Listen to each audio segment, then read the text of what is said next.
Regular meeting of the Board of Education of the Escondido Union School District. Do we have any public comments regarding closed session items? There are none. Seeing none, we will adjourn to closed session and reconvene at 7 p.m.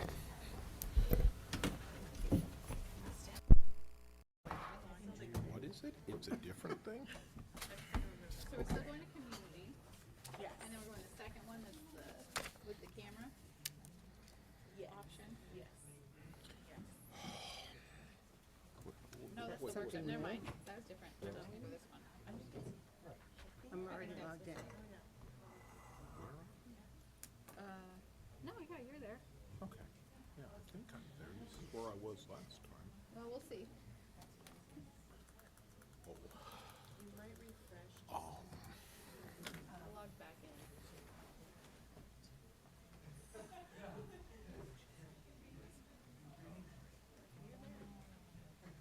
We'll see. We always have the good old hand raise.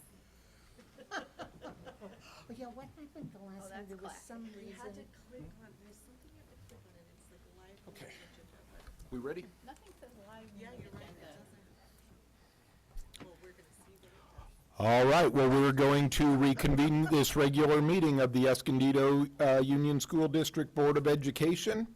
And I am going to ask Mr. Rick Oser to lead us in the Pledge of Allegiance.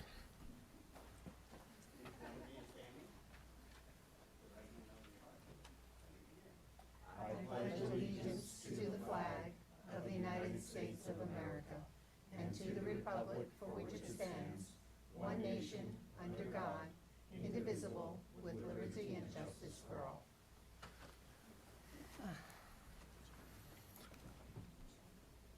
All right, all members are present, and we do have a report out of closed session.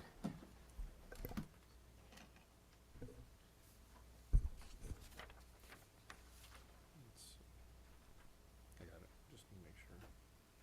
I'm reading the first one. Is it 2 or 3? It's just We know first, though, the 7th. Yeah, okay. Report out of closed session, item B2, in the matter of existing litigation, special education settlement case number 2025-26-02, the board voted to approve the special education settlement agreement by a vote of 5-0. And in closed session, the board took action to approve the recommendation for appointment of Rick Oser as Assistant Superintendent of Educational Services effective July 1st, 2025, by a vote of 5-0. Congratulations, Mr. Oser.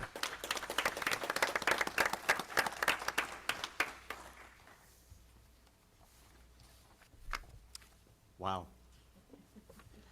Good evening, Board President Polson, board members, Superintendent Ibarra, and Cabinet. I am deeply honored and humbled to accept the role of Assistant Superintendent of Education Services for EUSD School District, the best school district in the county, the state, and the nation.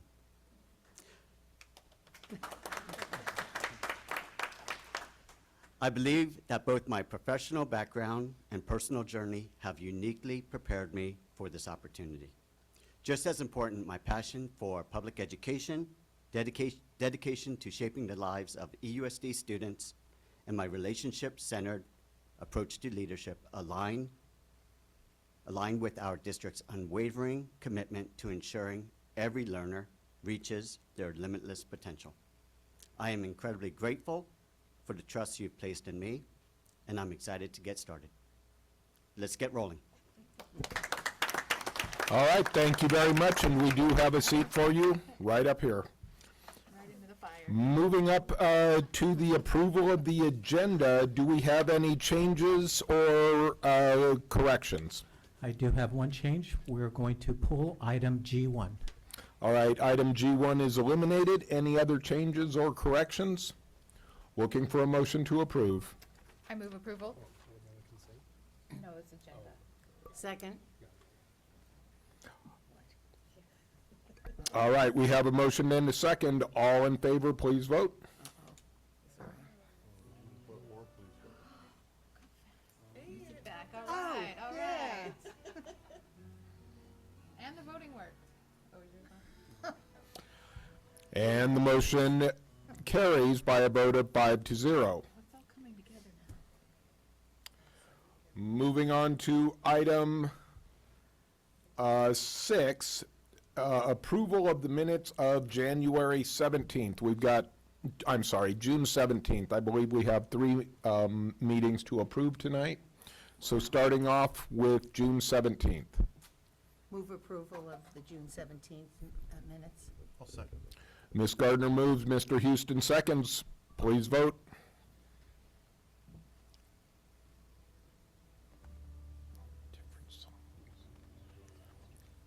No.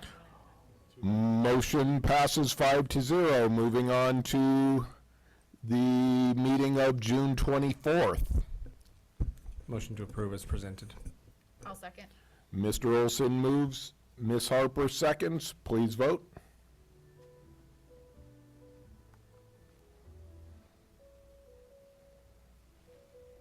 And motion carries 5-0. Moving on to the approval of the minutes, the special closed session meeting of June 25th, 2025. I'll motion as presented. Second.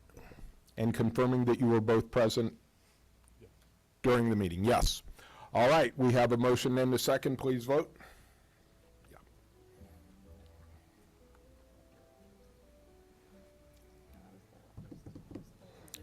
All right, motion carries 5-0. All right, item D1, recognition of the P3 program.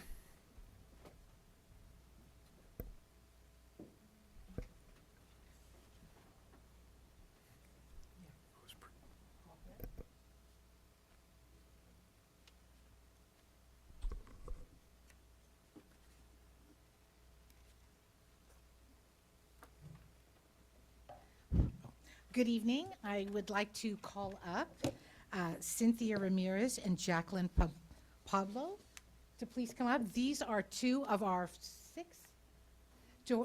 six cohort 1 P3 graduates. As you can see from the picture, this is all of them. We thought it was important that we get them a lanyard so we can, they are SEUSD and they are going to continue on. So Cynthia and Jacqueline, and we want to congratulate them for 3 years of hard work. We're working here with our district as a para, and going to school here at the district office 2 times a week, so we are very excited.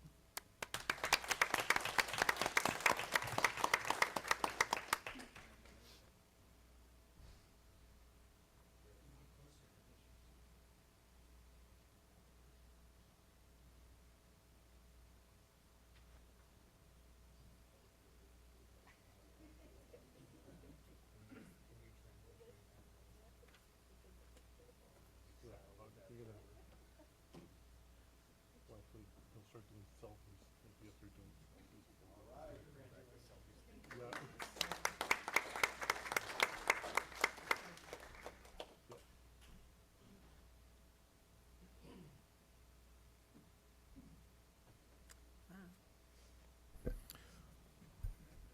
Okay, so we are moving on to communications, public comments. We do have one public comment tonight. Tiffany Cooper Ortega.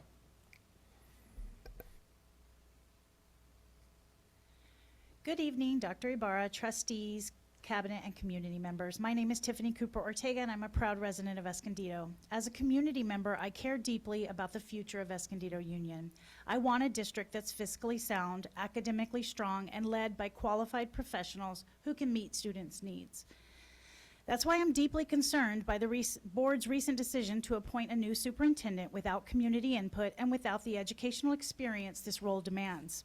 Dr. Ibarra gave unusually early notice of his retirement, providing ample time for a thorough and transparent search.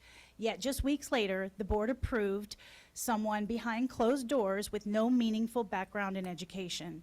This is alarming given the serious challenges EUSD faces: declining enrollment, chronic absenteeism, low test scores, and underperformance among multilingual learners.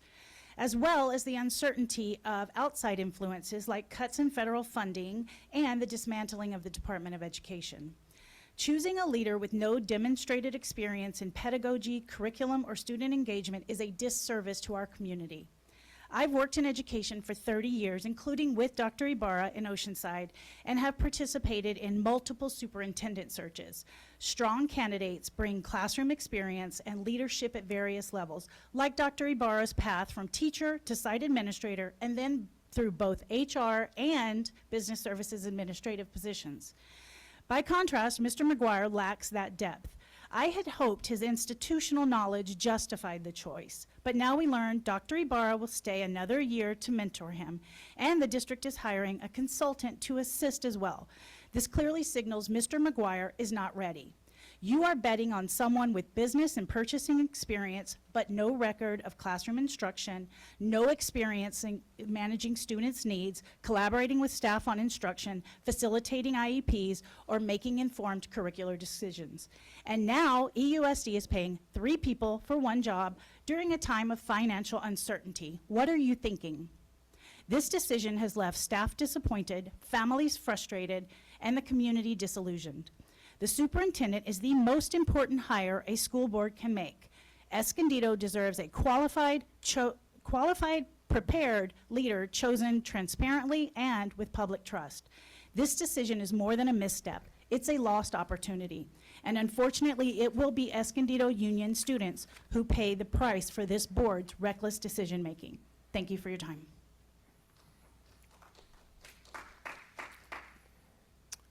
All right, moving on, CSEA, does not look like we have a representative.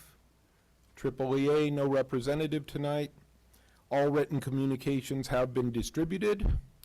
Moving on to consent agenda, are there any items that we would like to pull at this time for separate consideration? We've already pulled item G1. Do you want? Okay. I just have a couple comments on I-10, I believe it is. I-10. Yeah. Let me get back to it. And are you requesting that we pull it for separate consideration or just? Not necessarily, just some comments, and maybe staff could provide some additional information. I just want to, I know there's a lot of programs that we do, and some of them are going up and some of them are going down. I believe the way the contracts are written with the individual contractors, there's a fixed amount and a fixed per pupil or per student amount. I just want to see as we go forward if there's a way to make that a little bit more flexible, that if we have a base contract price, but in the event that there's those contractors are incentivized to add more students or make it more attractive, there's a capacity to allow more kids into it than the fixed price on there. So just want to see if that can be explored, if staff can do some work on that. And then the other comment on that is, I know one of the challenges from my professional side dealing with contractors is a lot of these contractors are small community-based individuals or families that offer a great service, but the threshold for the insurance that the state requires and that we require is really high for them to kind of hit that target. So if staff could explore the potential, I've done this in my professional side, if we carry a blanket insurance policy that covers a lot of those smaller instructors, then that might make it easier for more people to come in and provide more services to our students and to our families. So just a couple comments, and if staff could kind of research that, I think it might be worthwhile. Thank you.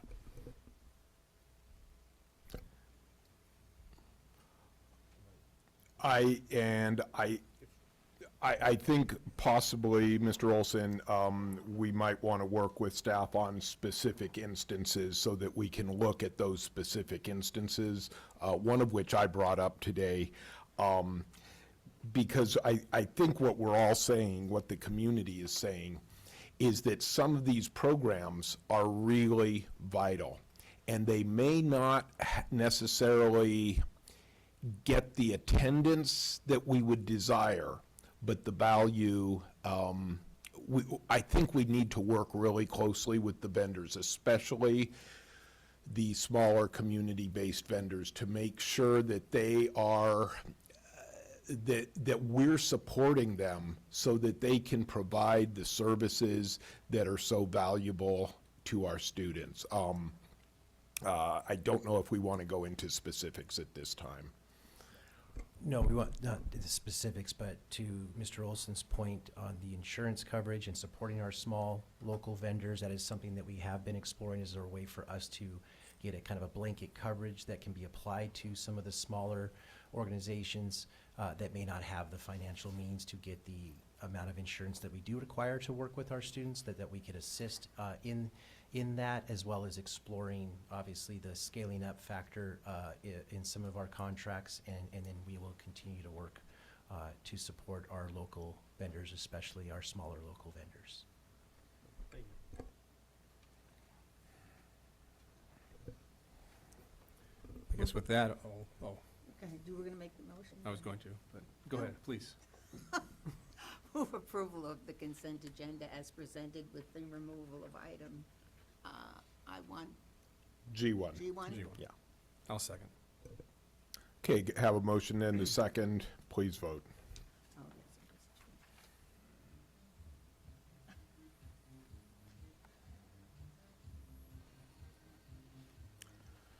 Motion carries 5-0.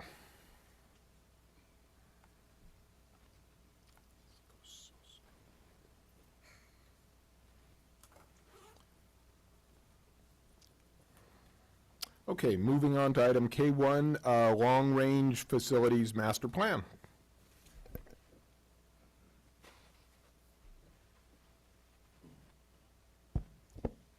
So I just wanted to start off this presentation. It'll be given by our facilities director, Roy Nakamura, and Kevin Fleming from DLR Group, who put together our facilities master plan update that we do update every few years. And I just want to say that this is something that we will bring back to the board in our August meeting for approval, but we wanted to give everybody an opportunity to explore it. It's not live yet, but within the next few days it will be. It's a website where anybody in the community, our board, anybody, can go on, and it has anything that we could possibly do to modernize every single one of our schools. It's pretty cool. They'll go through all of the specifics of it. You can select different elements and whatnot. Of course, if you were to do every single thing that is possible in the school district, that price tag is pretty high, but that's not the intent. It's just that there's every single thing possible on the menu, and then from there that we can use that to guide us in our decision making for the use of our funds or the use of any future funds around our facilities. And so I'm going to bring up Roy, and he's going to start it from here. Thank you. Thank you, Andy. Good evening, members of the board, members of the cabinet. My name is Roy Nakamura, Facilities Director here for Escondido Union School District. And this evening I'm going to present to you our draft of the Facilities Master Plan. And this is the final draft of this plan, which is currently, right now, as we're detailing the ADA compliance portions of this particular document. As Andy indicated earlier, this is a web-based Facilities Master Plan, which varies from our previous ones, which have been in a book form, and typically is about 40 to 50 some odd pages long and has all the information. This one is more of a living document for the district that can be updated very quickly through the digital media. This FMP is an update of the original 2020 Facilities Master Plan that was done by DLR. This update features a significantly enhanced and interactive web user interface along with an updated database set. A username and password will be emailed to the reviewers for comments, and the documents will be made available to the public after the Board of Education provides the approval. So with that, I'm going to go ahead and bring up Kevin Fleming, who is the DLR, who helped me put this together. So, Kevin. Oh, okay, that's right. I apologize. All right, so the reason for the, the reason for the Facilities Master Plan is it's a board policy 7110. This outlines the master plan, which is based on assessing the conditions and adequacy of facilities and projecting the future enrollment and aligning the district's vision for the instructional program. So part of that is part of the board policy. This is also the roadmap to the district's vision for its facilities. Recently, Proposition 2 recently passed a $10 billion state general obligation bond for the repair, upgrade, and construction of new and modernization of school facilities. To access these matching funds, the long-range master plan is required. Currently, we have received in the amount of $25 million from state fund over the current Prop E program. which we combined the Proposition E with the state. So that augmented. So without the facilities master plan, we would be losing some of that funding from the state. So it's a requirement that we should go with this and keep it updated. In addition to this, Senate Bill 937 allowed the district to collect developer fees. And with this, during the building permit phase before construction began, but without this particular item, this facilities master plan, fees may be delayed. So basically, this district will not be able to get any fees of the developer until after the home has been built and occupied. And then there would be a requirement of following up. And there's even a potential that the fees may not be available to the district because there's no direction or clear-cut future focus on the use of that fund. In addition to that is the general obligation local bonds, much like what we have for Proposition E. This is a requirement to show the transparency to the community of what the district has plans in the future for the plannings for facilities. With that, I'm going to go ahead and turn this over to now Kevin. Thank you, Ms. Good evening, members of the board, cabinet. I'm Kevin Fleming. I'm with DLR Group. I'm a principal in charge of your master planning. So what I'm going to do is get used to your clicker first. We did your original master plan. I know that Mrs. Gardner also sat in on our original session. Nice to see you again. This was an update to that, so all of the outreach, all of the components, all the identification that we actually did back then was the basis for us doing the update now. So I want to make sure. So, and our process is the same process we went through before. The outcome is a little bit more robust, but we did a lot of concentrated effort on the actual master planning, reaching out to the various sites. We met with every site to see what their needs were today as opposed to what they were back in 2019. And then what we're showing you tonight is the final version that you'll have access to play around with and kind of navigate through, decide, you know, how this works, because it's a little bit more robust than it was 5 years ago. So we have elements of the master plan. The whole intent of tonight is I'm going to show you in like a static format how to navigate it when it becomes live with a password to you. So you'll find that there's an introduction section when you click into the landing page. Educational specifications, which we updated from the original that we did. And then there's a My School tab where you can find your school with the specific master plan and all the associated data that goes with it.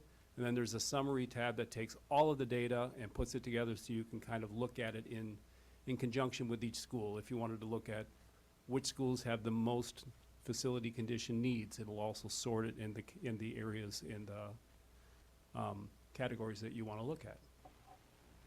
So this is your home page. I'm going to try to do this, but you'll see it's not going to work, huh? Oh, there it is. Up here will be your tabs. So you'll be able to go home, about the master plan. The original video that Dr. Ibarra did that explained the master plan is still up and live and valid and relevant. The My School tab and the Summary tab. So what this looks like is the Spanish translation here. So it's entirely, we tried to make it as ADA accessible and community friendly as possible. So it automatically translates if you want to go to a different language. And we can add additional languages if it's convenient. So when we get to the ed spec, this is the section I would say, because it's kind of the root of how we develop your master plan to make sure that we're answering to your curriculum needs and how you instruct at the school. This section will include the framework, and if Roy wants to explain this a little bit. So the ed specification, as we developed it, one of the things is that we included as a new item was the EUSD framework for the future. I mean, that's something that's been around for the last 3 years, which was not in the past 5 years ago in 2020. So with that, some of the items that we've added was the creative spaces that provided the empowered learners in arts and science, encouraging them to explore their creative sides, as well as fostering experimentation and iteration. So we put that in part of the ed specifications. Experiencing hands-on learning, you know, one of the things that we've seen recently is the growing of gardens, like at the North Broadway Ranch, and tending to their own vegetables and so forth. Collaboration spaces, we included that as an effective form of communications, such as small group rooms or multi-purpose stages. These settings help the students build confidence and clarity in their communication skills. Utilizing the digital media that can enhance their research efforts, allowing individuals to communicate their findings effectively. And community spaces that would promote an ethical scholarship by providing display areas for student work. This fosters pride and cultural expression, helping students become a thoughtful, informed, and ethical contributors to the community. So some of these items were incorporated as part of our ed spec and it's part of the FMP. So, thank you. So when you get to the ed spec section, the intent of this that we enhance from the original ed specs is typically the ed specs will just give you the generic data that you need in a classroom for teaching, the amount of storage space, whiteboards, furniture, equipment. This takes it to a little bit more of a visually about what the activities and things in those spaces should be doing, since many of the times we're actually converting existing space to these functions. So it doesn't, I wanted to apply more universally. So when you click on one of these, like your educational learning centers, your learning communities, it'll kind of give you that connectivity about what the spaces are supposed to do, outside connection, collaboration spaces, and these can be accomplished in your existing facilities as easy as it can in a new built facility as well. And then further in there, you'll actually get to the requirements, acoustic requirements, special equipment, things of the nature that needs to be included in those spaces. And then you can go back to the home page and get the My School. You'll find an interactive map that if you hover over any of the icons here, it'll show the attendance area of that school, and then if you click on it, it'll bring you right to the page. So this is Conway as an example, which kind of elevated because of some conditional assessments that we went through as maybe a good example to show. This is a replacement. It's one of the three that we're showing here that will give you the master plan right down below. It'll tell you all the spaces, what's going into the project. And then you'll have the data relevant to this. This is your enrollment data, your capacity data, what the school is teaching. Conway is a good example because it has a much larger attendance ratio area than some of your local schools. And then you get to the interactive component. So if you click on any one of these colored projects, it'll actually bring up the price, the cost that we're associating with this. And then if you look right down below here, you can actually adjust the escalation rate. Let's say the school gets built in 3 years, or it might get built in 7 years, what the projected escalation rate per year is, and then if you want to control the contingency, and it'll adjust the cost accordingly. And what this looks like is a table of this nature down here. So 5 years out, which is the midpoint of the master plan program, the project is currently clocked in. All in, this is soft cost. Everything you could do is about 128, if I can read it. I don't have my glasses. Million. The earlier you build it, the cheaper it gets, obviously. Okay, the summary page. So when you go back and you hit to the summary point, this is where all of those data sets that are like for Conroy and the pricing and everything else come together. So you can see the categories down below. These are your little key areas for your summary of data. And I'll quickly run through what is included in these.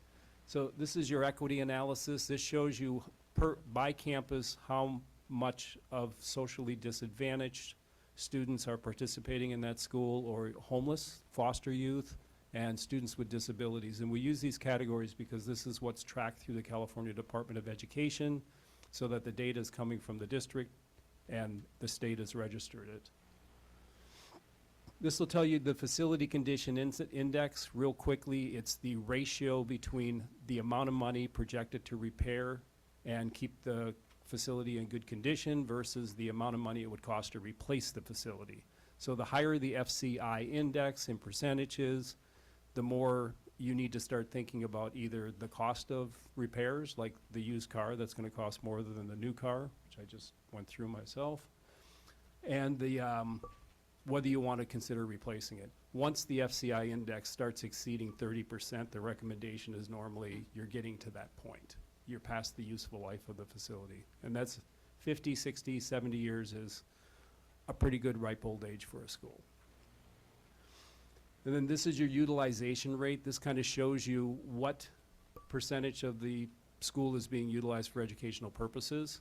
And this kind of rolls right into your enrollment data for the capacity of the schools. So this will tell you what the capacity is, what the current enrollment is, and what the difference is. So the yellow line tells you how much excess or in-need capacity you may need at any particular school.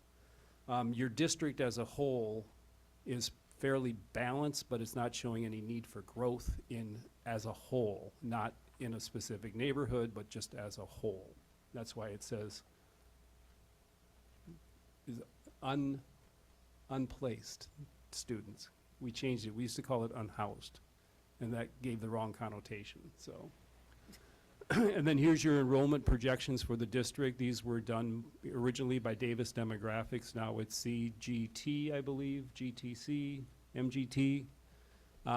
That kind of projects through your birth rates, through your cohorts, what the trend is over the next 7 years of your enrollment, so that we can use that data, obviously, to make decisions about what you're going to move forward with for facility condition improvements. And then school facility program funding, we updated the eligibility. So, right now it's showing, and this is just modernization. We're not looking at other programs that are available, like CTE funding or utility replacement funding, 75-year-old building replacement. There's all kinds of other programs. But between now and 2030, the district is eligible for the $144 million in state match money district-wide, which requires obviously your investment of 96. This is the school facility program funding. Immediately below that, you can look at it by year, so you can see when campuses or buildings on those campuses become qualified for the funding. Some of them are already qualified, some of them are in the future, next 5 years. And then the facility repair costs, this is simply kind of helping you understand how much money is projected to keep these facilities in their current condition over the next 20 years. So the green you see is the immediate need that were identified, like there's an ADA issue or something that might want to be looked at. It's not life safety issues primarily. And then the higher you go up, it's your 5-year need, your 10-year need, and your 20-year need. And these are all in the categories of like major equipment changes, finishes, when you have to re-roof the buildings, that kind of data that goes into this. And then finally, you get to the whole picture of the district and the costs associated with the master plan. And as Mr. McGuire was talking about, this is the big picture, all needs, every wish list on the items, which this normally exceeds the expectations, or it's a scary number at some point, but it's a real number, because keeping your educational components up to date with your facility needs is a never-ending task for any school district. It's difficult. But you can look at this in any variable of ways. You can look at, like, what does my elementary schools need? What does the middle school needs? What does a particular school need? What if I'm only want to look at improving existing modernized facilities and not looking at any replacement or new? You can slice it and dice it with the filters to look at it any different way, and it will adjust the cost. So you can kind of build a vision financially, shall we say, by using this tool. And this is kind of an example of how those work. If you pull any particular school, you can click and add projects from any school, and it'll build a financial program for it. And then the next steps that we're looking at now, right, is just the acceptance of a master plan in the August board meeting, I believe. So, and then releasing the digital master plan after that acceptance, depending on the feedback we get in the next month, will be the opportunity to allow your public to participate and see what's going on with the needs of the district. So with that, I think we're at the point we can take questions. Are there any questions about this evening? Oh, I just want, could you go back over the facility condition index? Can you explain that one more time? Because it's very tiny, and so I was trying to read all the legends of what you were talking about.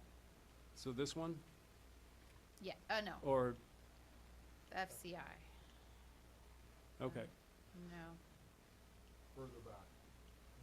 There you go. Okay, so the facility condition index, it's a term associated with facility condition assessment. So what happens is a team of people, our consultant, that's all they do. They go and they look at every one of your campuses. We had them redo all of the facility condition assessments this go around because they were 6 years old. And they look at, through your maintenance records, they work with Francis about when are you gonna need to replace your HVAC units, your carpeting, all these different things, and they put it in a huge spreadsheet by year, by category, and then those costs, if you start building up those costs, say, okay, we're gonna be spending 15% of the value of replacing this building over the next 5 years. If you reach out 20 years, that number may grow to 60% of the value of replacing the building. So that it's an index that allows you to judge the condition of the facility compared to what it would cost to replace it. So like I said, in the documents, you'll see the descriptions. There's the actual facility condition reports are included. And they'll tell you 0 to 5% means this, 5 to 10%. But once you get above 30%, that's when you start approaching the useful life of the building. At what year category? When was the 30% come into play? It doesn't matter. Some of your buildings may reach the 30% now. Some of Right, them may no. reach them later. That's why So we just have, look at the time frame of when it's hitting 30% is the indication. right. Okay. So would it be correct to say then that based on this, Conway Academy and L.R. Green are the schools of greatest immediate need? Correct. And with a number like 38%, what this means is that that one just needs to be, it would be more advantageous to just replace. You're gonna be spending a lot of money to keep those facilities operable, yes. It would be more advantageous to replace. Why is, I'm just picking one out, but why is FAR so high on the list of that for the cost? We're making a few of these adjustments on here.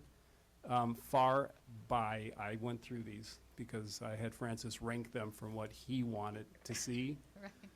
FAR had a component for a kitchen that needed Oh. extensive repairs. And because of the equipment replacement and everything else, and the way the ratio works, it pushed that index see, up, okay. even though we know the school is not that old.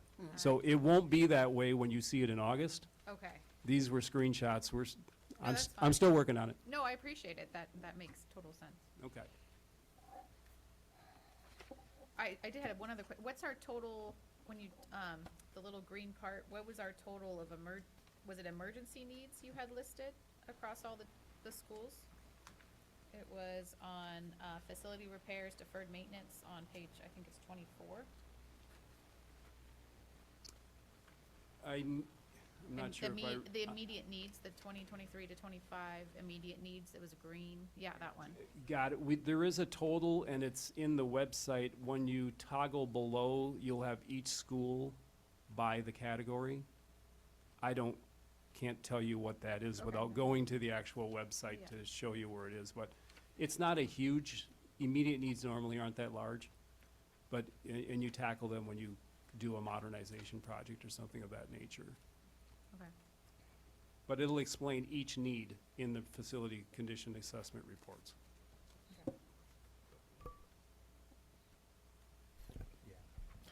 Okay, other questions?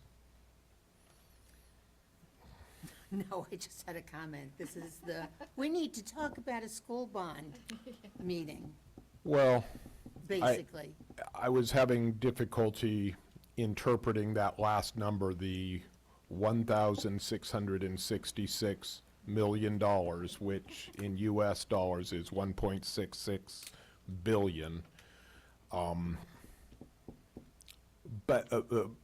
But the good thing about this is that this will give us a tool to really sit and look and work through all the different scenarios of what may be needed, but yes. Yeah, not just that, but when I heard there's $144 million worth of matching funds available, but it would need a contribution from us of $96 million. Obviously, I know we don't have $96 million in the bank, although We do have, and we should, and this is one of the reasons that I was against the Melrose idea, because we could have had a whole lot more money in the pot from collecting developer fees on construction as it went along, as housing pulled their paid their school fees, rather than committed to a smaller amount every year, even though over the course of time it might amount to more money, but Right. it's way out into the future, plus it's no guarantee if those houses don't sell and the taxes don't get paid. So, just saying, but we still should have a decent amount of developer fees coming in, and there is that, the Melrose, as it dribbles in, there should be an Yes. accumulation of that as well. So, you know how I feel about every time I get my real estate tax bill, the contribution, and my house is not assessed at that much, but I still gasp at the amount that's going for not just the elementary district, but the high school district. So it just is a little bit annoying, because having been through this before too, and seeing the wish lists sometimes of anything you can imagine to throw into the pot to say, oh, we need all this money. There's a lot of things you can do. You have to work with what you can afford. And the work of our maintenance department to keep our schools in good condition, and all of that is ongoing, and tremendous effort there in our schools, I would say. Roofing, carpeting, Yes, and every year replacement, those things should every be year done we're on doing a that. regular basis. Yes, and Yeah. every year we are doing that. The $1.6 billion number is as if we were to build an entirely new school district on our campuses over the next few years. And so that's not obviously the plan. I don't know if we'd even have the time to rebuild the entire district. But this is just the total of all things possible. And obviously, we would prioritize that based on available funding. Our developer fees, the Melrose, all of that, the $96 million that we would have to come up with, those revenue sources are much, much smaller than the $96 million, either the upfront developer fees or even the Melrose, in total over the 30 years, 35 years that those are collected. So yes, we're not standing before you. Am I here tonight to ask you to vote on authorizing a general obligation bond? But to the point of developer fees, in order for us to even collect them, we do have to have our master plan updated and adopted by the board. That I could understand, and I know that's necessary. Thank Any you. questions or any direction from the board in any way? We're going to make this available to you for review, but prior to your vote in August, and then that's, like Mr. Fleming said, would then go live for anybody in the world to be able to explore the modernizations of our different school sites. Can we get a donation button on the top corner? Yeah, we'll add a GoFundMe. That's a great To idea, that. Zesty. Send it to Miss Kenzie Scott, too. Just let her know. Yes. Okay. All right, thank you. All right. Moving on to item K2, P3 and E EUSD residency programs.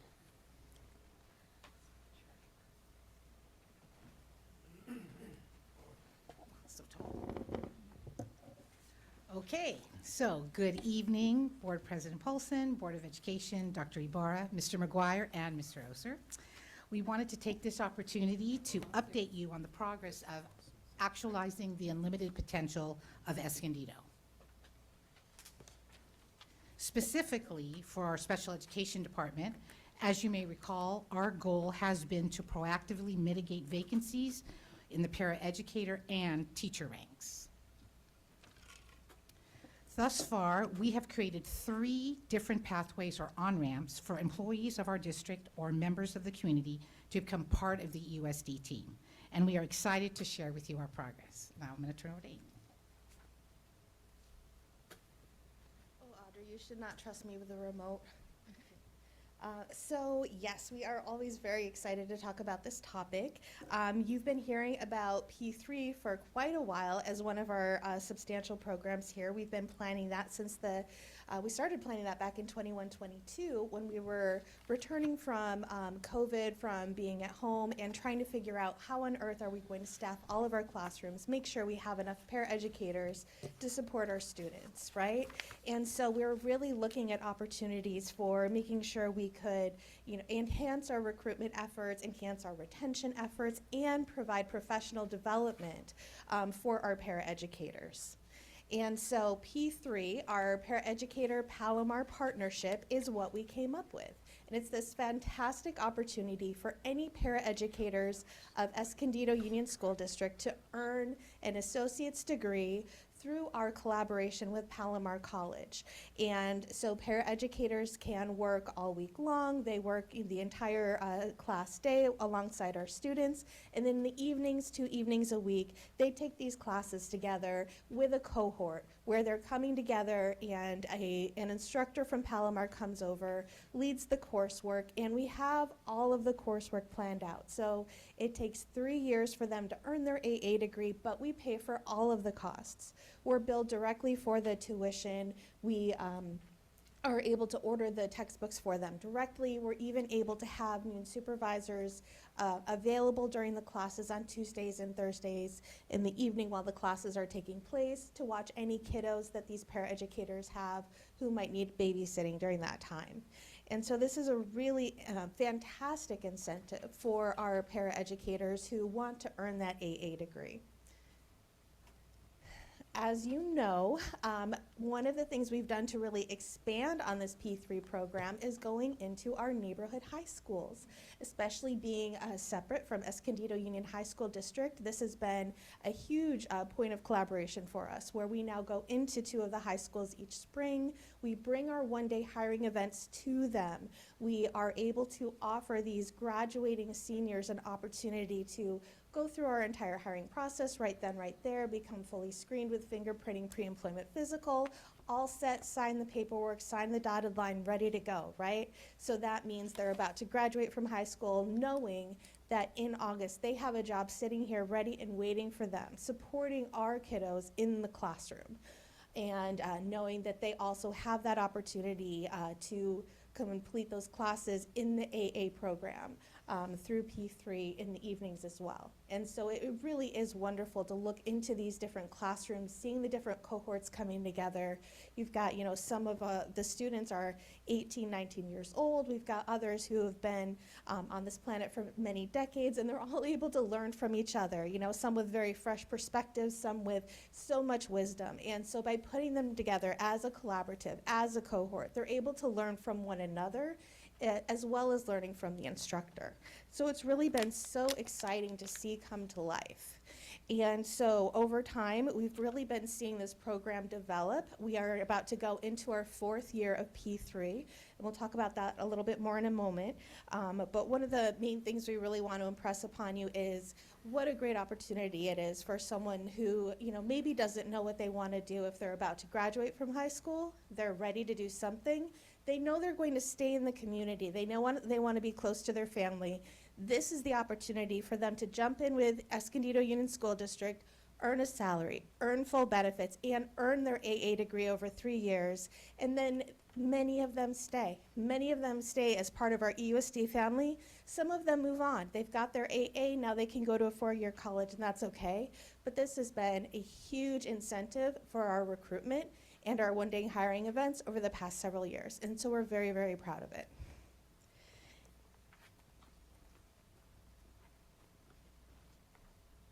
So the next off-ramp or pathway that we'd like to talk about is residency. As a refresher, EUSD received a grant which provides for a year-long coaching student teaching opportunity in which residents spend a year working alongside an experienced mentor teacher in the classroom as they learn to fulfill their teaching role in the classroom.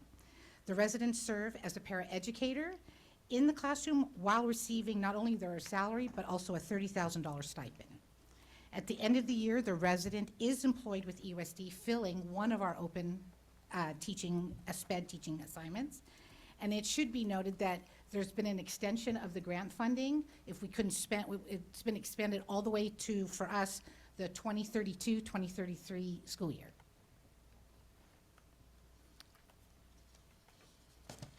While serving as a paraeducator, our residents are enrolled and earn their special education teaching credential with one of our three IHE partners.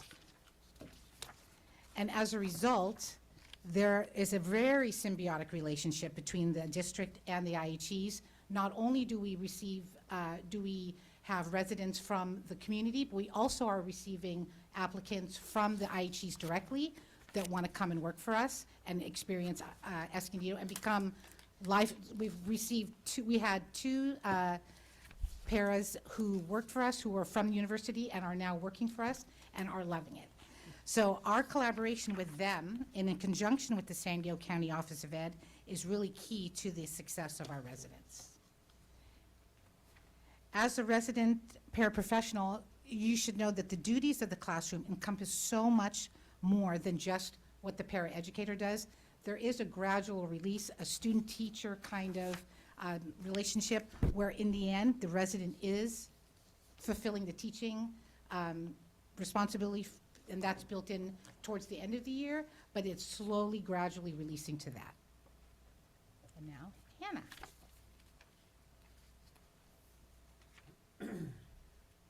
Good evening. My name is Hannah Arp. I'm a personnel tech with EUSD. So cohort 1 is done. All 4 residents completed the program with their preliminary credentials and were hired into special education vacancies at EUSD for the 2025-2026 school year and will begin their induction process with us through NETS. All 4 of the mentors, and they're the names on the bottom, they love the program so much, all 4 applied to have a resident for this upcoming school year. Okay, and then here is a video that we created to showcase the residency for the public, but also for potential residents and mentors to better understand what our program is all about. Escondido Union School District is taking advantage of a new student teaching model, residency. Partnering with local universities and the County Office of Education, EUSD is actualizing the unlimited potential of its paraeducators to grow their own special education teachers. Audrey Frank and Amy Lawton are the architects of EUSD's teacher residency. Any given year, we have between, I'd say, 12 and maybe 15 and 20 yeah. special education teacher vacancies. We thought, you know what, this need is going to continue to increase over the years. The only way we're really going to be able to stem the loss is if we start developing our own people. Across the district, residents are working 5 days a week as paraeducators alongside their mentor teachers while attending evening courses to obtain their special education credential. Sierra Williams started residency in the same classroom she's been working in with mentor Laura Redmond. What fooled me was that they said that I can get this done in a year. I feel like that was going to be an opportunity of a lifetime because I kept holding it off for the longest. I've been a paraeducator for 3 years now, so I kept saying, maybe next year I'll start my credential program. And then, the next year came and I was like, maybe next year. So I think just the opportunity of how fast to get it done was something that pulled me in. And then also too, it was a next stepping stone for me. I think I wanted to challenge myself and then take it to the next step of becoming a teacher. When this program got brought up to me and when I talked to Audrey and she said who my mentee would be Sierra, I also found like that encouragement and that motivation to become a mentor because it was Sierra. Like I've had the privilege to be her supportive teacher for the last couple years, and to see the potential of what the skills that she brings and how she interacts with our students, like I knew she was ready for this next step. Gisela Jacobo Alvarez already has her general education credential, but has joined EUSD as a resident this year, serving as paraeducator in her mentor Roxana Rodriguez's TK classroom. I wanted to become a resident because I feel like I need that mentorship, and being in the classroom by myself as a first year teacher, I think is kind of intimidating. So being here for the whole year has lessened my anxiety. And then I also wanted to do a hands-on learning experience where I could improve my skills in my profession. And I'm getting that here, and I'm able to ask her questions, and she's always available to help me.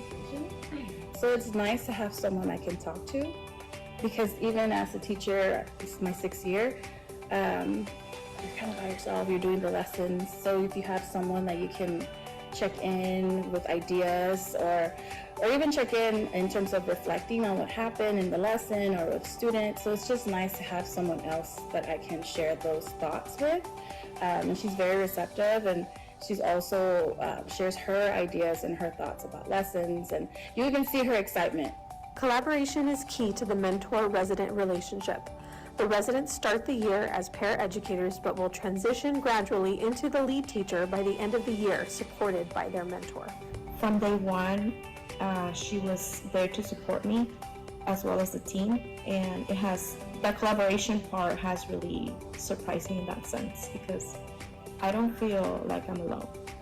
Somebody's going to be by your side through, and that's what even the state exams or whatever that is out there that you need to get done, you have that support. So I 100% will advocate and throw this out there that yes, you should do the residency program.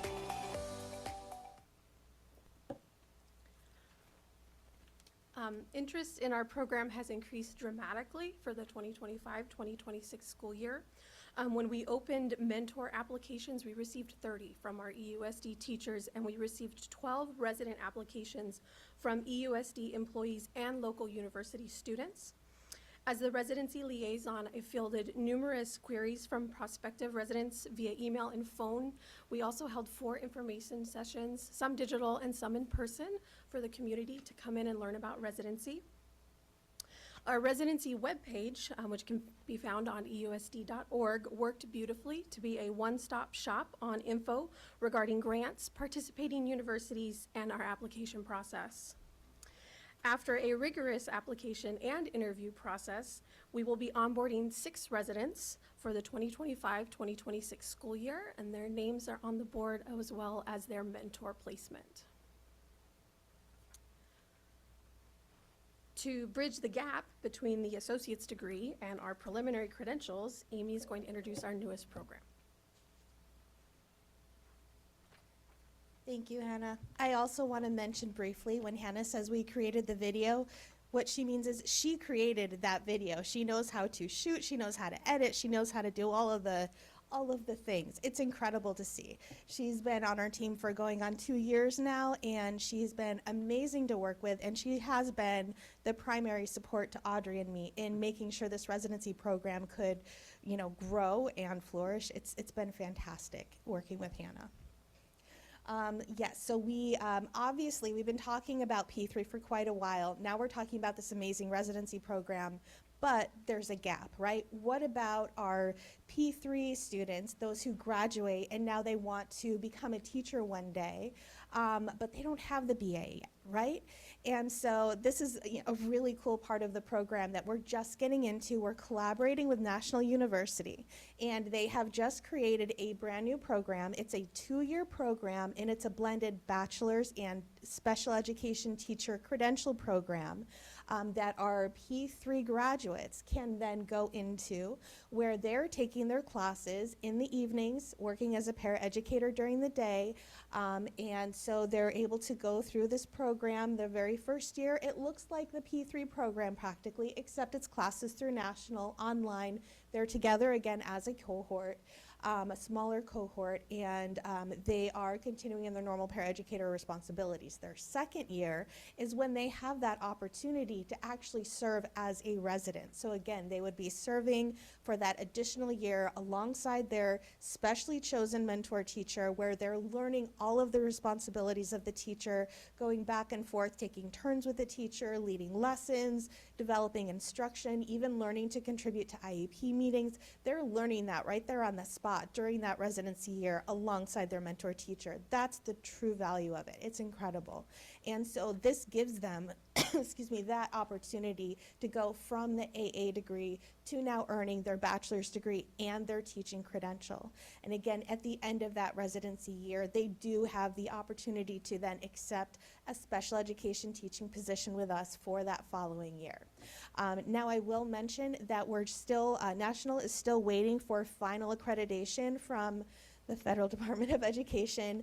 The program is already created. What they're really waiting for is that final approval that that eligible, federal student loans can be used in order to participate in this program. So they do have the entire program already created, already approved, and they have a timeline where it would start its very first year ever in October of this year, if that final approval can come back in time. And they have been great at working with us to modify and look at options for being flexible as time goes on. And I'm sure they'll continue to do that if we end up needing to push back a little bit more. But I'm very heartened to see that the classwork is all ready to go, and we are excited to get that part off the ground. So let me just briefly go through our stats. So for P3, we started small. We started with 10 students in cohort 1 back in August 2022, and those were really our internal paraeducators for the most part. It was just a couple of our newer people plus longtime paraeducators of EUSD. And then it grew in for cohort 2, beginning in August 2023, we had 23 students beginning that year, and then it grew again to 39 students for cohort 3. And now we're collecting students for cohort 4, and we don't actually have a final number yet because we're continuing to hold hiring events over the summer, but we did also already hold hiring events at the high schools, at 2 of our high schools back in April and May. So we are collecting those final numbers, and we're actually moving over to Del Dios because we've realized over time we're really using up all the conference rooms here at the district office in the evenings on those Tuesdays and Thursdays. So now we're going to start actually using classrooms on the Del Dios campus for the P3 program instead. And I think that will work really well.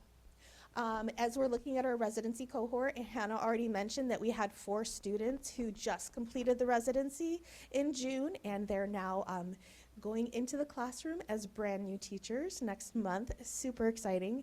And now we've got 6 students who are beginning the residency program this coming year alongside their mentor teachers. And we also, if you take a look at the blended program information, we have 6 students who are ready to begin that blended 2-year program with National, during which they would earn their bachelor's and credentials after that 2-year period. 5 of those students are P3 graduates, and then the last one is someone who happened to have already earned an AA degree on her own, and she's ready to jump in with those P3 graduates. And so the 6 of them would come together, and they would become their own specialized cohort of National.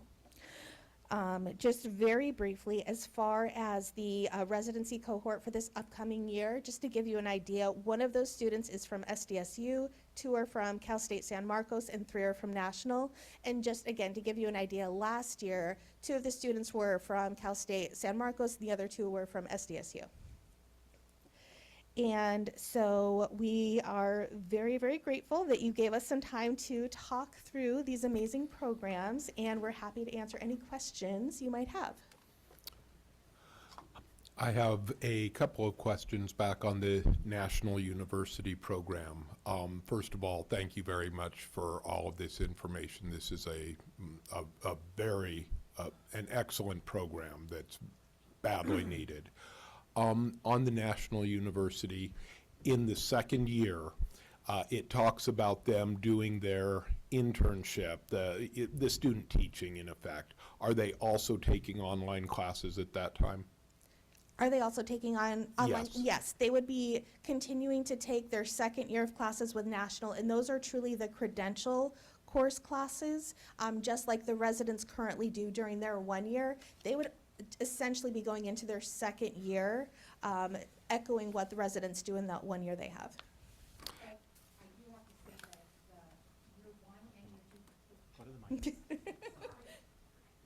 Year 1 for the National Blended Program, what we did note is they are trying to weave in pedagogy classes in those 2 years. So by the second year, the load is more clinical practice, and they're doing work as it relates to that versus, I'm taking English. Right. Or I'm taking a true upper division class. So it sort of lightens a little bit because they know that they are doing their student teaching at that time. It lightens a little bit, yeah. It's still a haul, I'm sure. Second question, is our district providing financial support for tuition for National University for that work? No, any of the classwork taken through SDSU, Cal San Marcos, and National, it's all funded through individuals going out for FAFSA loans, going out for Pell Grants, and then also through the residency state grant, which is all state-funded money. So no, we're virtually spending zero district dollars to keep the program running. Okay, but they will be accruing, either getting financial aid or, if we're paying what we do for paraeducators, they'll be taking out loans. Okay. Yes. All right. Hannah has comprised a list of grants that they all are entitled. They are, they're shoo-in to get. CSEA grants, California Teach Grant. There's a number of grants that they can, we have so much information. I just wanted to share that National met with our potential cohort for this blended program, and they outlined several financial pathways for them.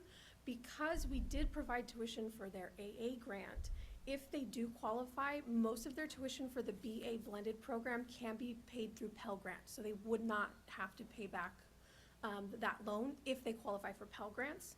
And National has done everything they can to keep the costs reasonable for our students. They get a 25% discount. Oh, wow. They Yeah. get a 25% discount, and they are really working with us. And we are trying to give them every opportunity to receive grants and all kinds of money to help pay for tuition. Okay, thank you. Yeah, absolutely. The Institutes of Higher Ed have been super helpful, and as has the County Office of Education. I mean, they're the ones who really helped us, apply for this residency grant in the first place. But one of the main components of a residency program is that we all come together to help with these pathways and to make sure that we're supporting the individuals who want to participate. And one last cool thing I wanted to mention is the 6 individuals who are just waiting for that blended program to start. Right now, they're already working together this summer to study for their CSET. So it's really cool to see how they come together and how they're so proactive in supporting, the forward momentum of their careers. Okay, so they don't have to pass the CSETs until the end, or at what point? They have to pass it by, I believe it's the 7th class or so in the 2-year blended program. And so, what they're really recommending, what National's actually recommending, is if they do it in advance, especially if they get maybe the math and science out of the way first, then it's one less thing for them to worry about once they actually start the classes. So they're getting it done in advance, but they do still have several more months to get those completed, as long as they have it done before they go into their 2nd year of coursework with National, when they're actually doing the residency type placement. So they're recommended to get it, I'm sorry, this is a technical thing, but they're recommended to get it before they start the 2nd year, or they have to? They have to get it before they start the 2nd year, Okay. but they're recommended to do it now since they haven't started coursework and they have a little extra time. Absolutely. Okay, other questions? I just have a comment. I was really impressed with all the work you've put into this program, putting it together and to meet a need for our district, but also you're meeting the needs of the community as well, bringing people from the community in for the most part. And I have to compliment the video. I really enjoyed that. It was very, if I were a young student watching that, it would entice me to look further into the program, truly. And it's nice to put a face to the name Hannah Arp, because I often see emails. So, nice to meet you in person, Hannah. Thank you. Go ahead. Hold on, we're not done. Are you really thinking Zesty is not going to ask questions? Really? Ended on a high note. No, I think it's a fantastic program. I think you're eliminating the main roadblock to your teacher credential. I know I was terrified. I did a integrated credential program, but I was terrified of that 3rd year of how was I going to support myself, and do student teaching at the same time. And so to be able to offer this program, especially in our community, and we get those teachers to stay in our community, I think is very valuable to us, and I appreciate your effort to put this all together. I did have a couple questions for the new graduates of the high school, and I'm not quite sure how it works, but because can't they get the promise, is it called the promise? Through Palomar if they're new graduates? Yes, they can. If they meet certain criteria, they absolutely can. And some of them choose to do that because, of course, you know, each high school has its own individual career and, you know, technical education center where the students talk through their different options. And some of them choose to do that. One of the great things about P3 is they really are coming together as a cohort and taking these classes together while they're earning that full salary and their full benefits. And again, the classes are sort of they're split out, spread across 3 years to give them more support and more time to take them, but then also it gives us the opportunity to see what other supports they might need. So for example, when our first cohort was going through their math class during their second year, it was really challenging. So Audrey was able to call on some of our math TOSAs to go in and provide a little extra support there. So we're really providing that sort of that wraparound support that you're not necessarily going to get if you're just on your own as a Palomar student. No, I meant if they went through went with us on it, but could some of the funding be offset by them enrolling in the Promise program? So they still do it with us? It's something we could look into. I just was curious. And then in the blended program, if they are entered into the blended program, is that the same type of requirements and selection process? Because I'm assuming if they're in the blended program, they're automatically in the residency program? No. It's not an absolute guarantee. However, we would absolutely be looking at the fact that they've already put a year into that program, and that would be a huge component of what we consider when we're interviewing them for a potential residency placement that spring. Okay, and then do you know if that program will be open to other people, even though they don't go through our residency program? But, I mean, as a source of special, student teaching for us as well? Because that is a very shortened, concise program. I'm so sorry. Could you ask that question again? Sorry. So, if it's not one of the 6, because it seems like we're limited to 6. No, we're not. No, okay, so we could have... We could have as many as 12 in a given year, but what Audrey has been very focused on doing is making sure that we're limiting our scope to the real superstars who stand out during the residency interviews. Which you could see in that video, Mm-hmm. that we have standout. And I think that has been the biggest thing is for the residency. I mean, we interviewed 12 people, and, you know, we're putting a lot of time, we're putting a lot of money, and we're putting a lot of effort, and we want the best for our students. So we're gonna make sure we have the best residents for our students. So even though they're in the blended program, they're still gonna have to go through the application process, they're still gonna have to apply. And really, you wanna have people that, regardless of whether they're in residency or not, they wanna be a teacher. Absolutely. And so that's really kind of that's what we say. If you're gonna do this blended program, regardless whether you're in residency or not, you gotta want it. And so that's what we're finding. Well, that's fantastic. Thank you again so much. It's a great 3 programs now, but really creates that opportunity to have a career and achieve your degree and your higher degree, you know, and your credential. Yeah. And then you get to come here for NETs and you can clear your credential. Absolutely. So it's the next level. it's a perfect package. Yeah. So It's a thank you. perfect wraparound program, absolutely. Oh, one last thought, Zesty, regarding your prior question. We, from the County Office of Ed, through one of their early education grants, they were able to reimburse us for the first year of each cohort, because each cohort in P3, their very first year, they're taking all child development classes because that's aligned specifically to the type of work they're doing in the classroom with our kiddos. And so we were able to get, you know, that type of refund, that reimbursement back through the state grant that the county office has. And so that was one additional reimbursement we got for these programs. Oh, and what's the BA in? Is it just liberal studies? The AA, No, the BA. It's a Well- joint, I think it's liberal studies, it's a joint blended BA. For the and blended one, yeah. Credential. Yeah. Special ed credential. yeah. But the one I'm talking about is the P3, is where we're getting the grant funds The back. grant. Yeah. Thank you. That's it. Thank you very much. Moving on to item M1, certificated job description for the Assistant Superintendent of Educational Services. Hi, I'm seeking approval for the job description for the Assistant Super of Ed Services. All right, questions on this one? Motion? I move approval. Second. Ms. Harper moves, Ms. Gardner seconds. Please vote. Oh, shoot. Sorry, I'm holding this up. Oh, there we go. I got it. And motion passes 5-0. I just wanted to listen to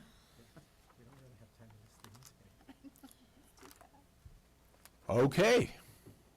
Have we missed anything?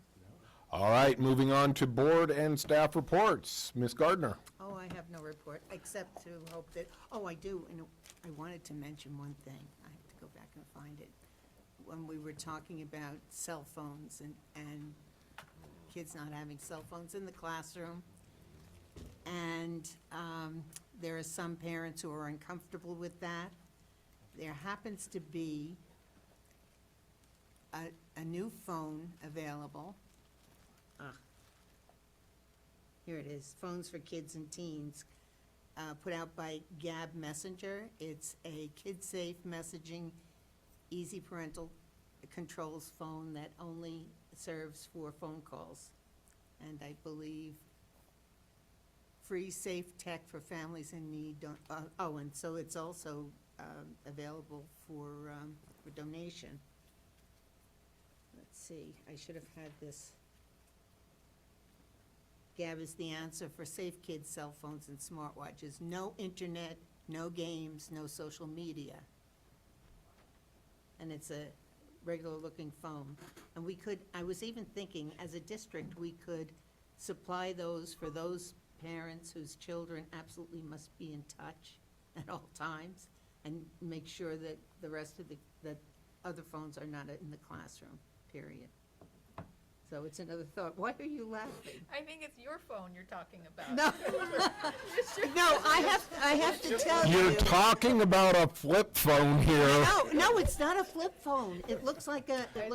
Does it have a big antenna on it? No, and I will tell you that my phone is a flip phone, yes, but I have internet access. I just don't use it. I have apps if I wanted them. I don't want them. I don't want the distraction. I like to live in the moment, and I like to be with the person I'm with and not on my phone. And I think that's what we want for our kids. And that's what we want to for be our in the kids. moment, to We be want able to them- focus on the yes. people they are with. We don't want their best friend to be an AI chatbot. So, there you go. Anyhow, that was another thought, and I should have been more prepared with that, but had a lot of other things going on. Anyhow, that was my report. I hope everyone's having a really restful, happy summer, and there's a little bit of time yet before everybody has to return to the workaday world in the school district. So enjoy, and I hope next week that everyone will participate in the potluck if they're available. All right. So, thank you. Mr. Houston. No. Mr. Olson. No report either. Ms. Harper. I have a report. Yes, she does. She just, She always does. she just sent me a message on my pager, so go ahead. Well, I visited 3 schools to see their summer school program. Oh. I went to Orange Glen Elementary to see the elementary program, and we have some veteran teachers out there doing a tremendous job, so those students are really lucky, and everyone was having a really engaging time with their projects. They actually they have a whole set ready to go for summer school of activities and learning material for them. And then I went to Del Dios, where I saw the culmination of their BizTown World of Work type thing. I forget the name, but they had a culmination of their of all the items they made. They had to start a business. They had to get funding. They had to talk to an investor, and they had to produce all their items and market them. And so I was given some money And so I spent it, so like my husband knows, I spend all my money. But, so I got presents for everyone. These are made, first I used my Dodger wallet to keep all my money. And then these are worry stones and worry fidgets for stress relief. So I got one of those for each of the board members. And then I think Rick needs one for his new position. And then I'm wearing my bracelets that they made. And then I have a couple other keychains for the rest of the cabinet and one interesting looking guy. I think, Luis, this is for you. But they were really excited, and they sold out of all their materials. They also were doing apps. One of their projects was to develop a new app. And they had to market it and present it as well. So everyone was really engaged in that. And then I also attended at Farr Elementary the Summer of Rock concert that they had today, which was really fun, which we had multiple bands. One band called the Popcorns, the Rats, the Little Roars, and the Violets. And they did a great job with collaborating with the CCAE, right? And again, our summer school, we got one more day of summer school, but it was a great 4 weeks. And I hope the teachers that had to teach summer school get a little bit of a break along with the admin, but it was excellent. So thank you. All right, thank you very much. Here is your My wallet back? your Dodger wallet back. I guess that's one of the local Little League teams. And so just want to thank all of the teachers that have been working over summer school, and the paraeducators, principals, everybody who's made that possible. I also want to thank and just point out our classified staff that are working hard on getting campuses deep cleaned, ready for next year. I just cannot say enough about our classified staff and how our schools could not run without them. So thank you to everybody involved.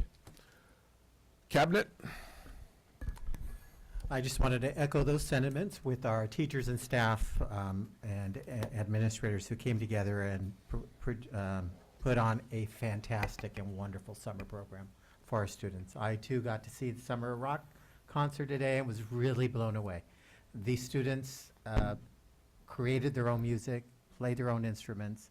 It was all original scores, and they were, talking to the parents, they said their kids were so excited to come to school and get up every morning. So the parents were very appreciative. The kids had a great job, and so that's all a huge thank you to everyone in the district office who kind of helped coordinate all of that. Every department had a hand in making that happen, from transportation, all our staff. So a lot of work went into that, and tomorrow is the last day, and so big, huge thank you to all the staff and teachers. So that concludes my report.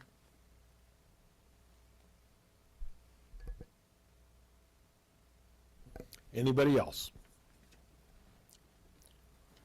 Okay, I need to announce the next meeting, if we could bring it up on the screen. So, could you refresh? It's frozen here. I think It's working because on I'm your- It is working on mine. so Oh, it's- okay, not working on mine. Okay. A special closed session meeting will be held on Thursday, July 24th, 2025 at 6 p.m. The next regularly scheduled board meeting will be held on Thursday, August 14th, 2025 at 7 p.m. at the Escondido Union School District, Carolyn Gilbert Education Center, 2310 Aldergrove Avenue, Escondido.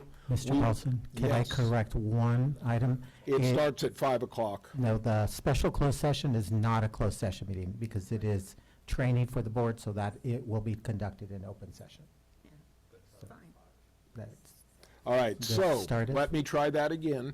A special open session meeting will be held on Thursday, July 24th, 2025 at 5 p.m. I thought it was It's 6. 5. It's at 6? Okay, well, I think we need to clarify that The 6 because, is on You the, need to let me know. all right, I have 6 p.m. what did I tell Jeff? okay. Regardless, we will not be returning to closed session, and we are adjourned.